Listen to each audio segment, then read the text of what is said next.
Do women really have rights? Yes, of course they do. They have civil rights and an amendment, the right to vote, to work, to get the same education. Is that it? Case closed? No, women's rights are violated all over the U.S. in more ways than one. Although gun violence and hunger, world peace and poverty are all big issues, women's rights have been forgotten in the midst of all of them, and they're just as important.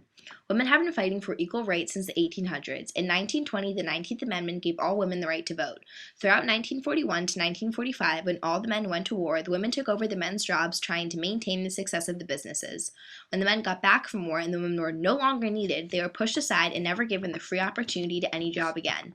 My American dream is for women's rights to no longer be violated, to no longer be thought of as she is a woman, no longer be pushed aside due to gender discrimination, for women to have the same opportunities as anyone else. My American dream is for women to have the same working opportunity as anyone else. I want this for myself, my generation, and for the future of others. I want this for the U.S. and for countries around the world.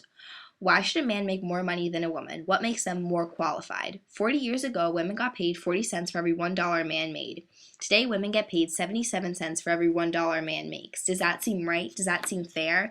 This is how America is today. Women have unfair and unequal pay.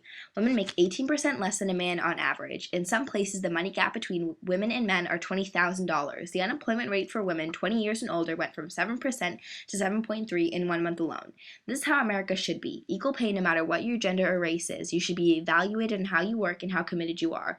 What if everyone was equal? Wouldn't people be happier? This can make things better, of course, but it won't just happen overnight. People need to believe in themselves that they have the power to make a change. They have the same right as anyone else. Equality would be working in a field where women gain the same professional respect as anyone else. As Martin Luther King said in one of his most famous speeches, I have a dream that one day little black boys and black girls will be able to join hands with little white boys and white girls. His dream came true. Why shouldn't mine? Why can't grown women and men join hands and be equal in a working environment? Martin Luther King Jr. had a dream that his 4 children will one day live in a nation where they will not be judged by the color of their skin but by their character. My dream is that my sisters will live in a nation where they are not judged by their gender but by who they are.